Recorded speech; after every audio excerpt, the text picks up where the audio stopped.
Bismillahirrahmanirrahim. Assalamualaikum warahmatullahi ta'ala wabarakatuh.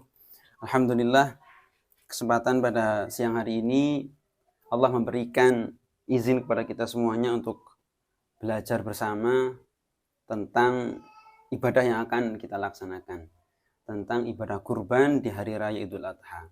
Sebelumnya konten ini kita buat atas kerjasama dari Lembaga Bahsul Masail MWCNU Sukun dengan Lembaga Ta'lif wan Nashr LTNNU MWC Sukun.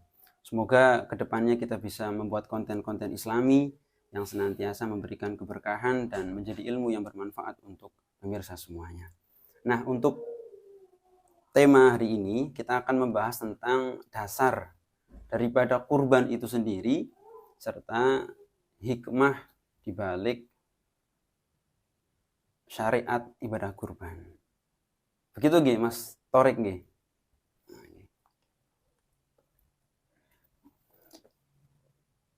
Sehubungan dengan mendekatnya Idul Adha, apa saja dalil yang mendasari ibadah kurban?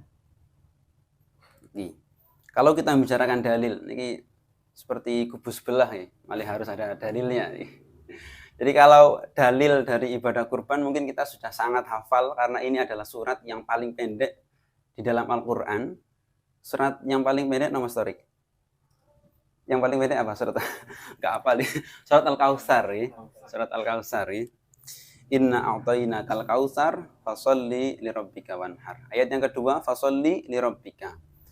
Maka dirikanlah sholat lirabbika karena Tuhan kamu, wanhar. Dan lakukanlah ibadah kurban dan sembelihlah hewan kurban. Itu yang menjadi dasar bahwa ibadah kurban memang disyariatkan dalam agama Islam. Yang kedua, karena kita mengacu pada Al-Quran dan hadis, Rasulullah Shallallahu Alaihi Wasallam beliau itu juga melaksanakan ibadah kurban. Rasulullah melaksanakan kurban dengan menyembelih 2 kambing gibas putih yang memiliki tanduk dan berwarna abu-abu. Dalam hadis diterangkan wayadbahu wa yukabbiru wa yusammi. Rasulullah itu melaksanakan ibadah kurban dengan menyembelih sendiri. Nah, kemudian Rasulullah membaca takbir ketika menyembelih dan Rasulullah juga membaca Bismillahirrahmanirrahim. Rasulullah meletakkan kaki beliau di samping kepala dari hewan kurban, kambing tadi itu.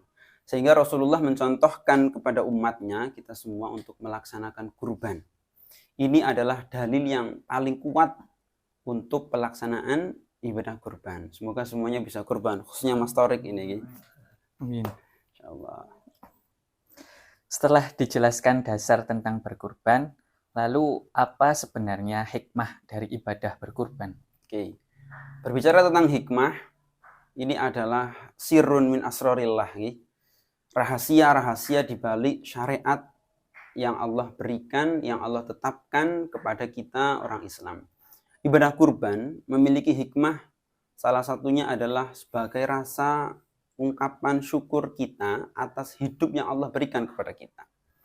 Allah memberikan berbagai kenikmatan kepada kita. Kemudian kita diperintahkan oleh Allah melalui surat Al-Kautsar ayat 2 tadi untuk berkurban.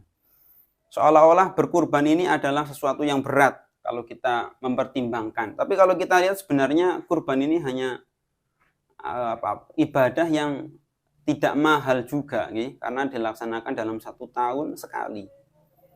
Kemudian nikmat hidup yang Allah berikan itu setiap hari lebih banyak daripada yang kita kurbankan. Sehingga hikmah kurban itu adalah ungkapan rasa syukur kita kepada Allah atas segala nikmat hidup yang Allah berikan kepada kita. Yang kedua, hikmahnya adalah agar kita mengangan-angan, kita mengingat bahwa Nabi Ibrahim alaihissalam bersama putranya Nabi Ismail adalah orang-orang yang luar biasa. Nabi Ibrahim yang kita kenal, yang kita tahu, beliau mengharapkan seorang anak sudah lama, sudah bertahun-tahun. Tapi kemudian ketika Nabi Ibrahim punya putra, Allah memerintahkan untuk menyembelih. Kira-kira Mas Torik bisa apa enggak ini? Lama bertahun-tahun menginginkan anak, tapi kemudian ketika Allah berikan seorang putra, Allah mewahyukan, memerintahkan Nabi Ibrahim untuk menyembelih. Kita mengangan-angan bahwa kesabaran itu luar biasa. Kesabaran kita untuk meniru Nabi Ibrahim dan Nabi Ismail alaihissalam. Sehingga hikmah kurban akan menjadikan kita orang-orang yang dekat dengan Allah, sebagaimana istilah kurban itu sendiri. Qariba yaqrabu kurban. Ibadah yang akan mendekatkan seorang hamba kepada Allah Subhanahu wa taala. Semoga hikmah-hikmah ini bisa kita dapatkan melalui ibadah kurban yang kita laksanakan di tahun ini. Amin.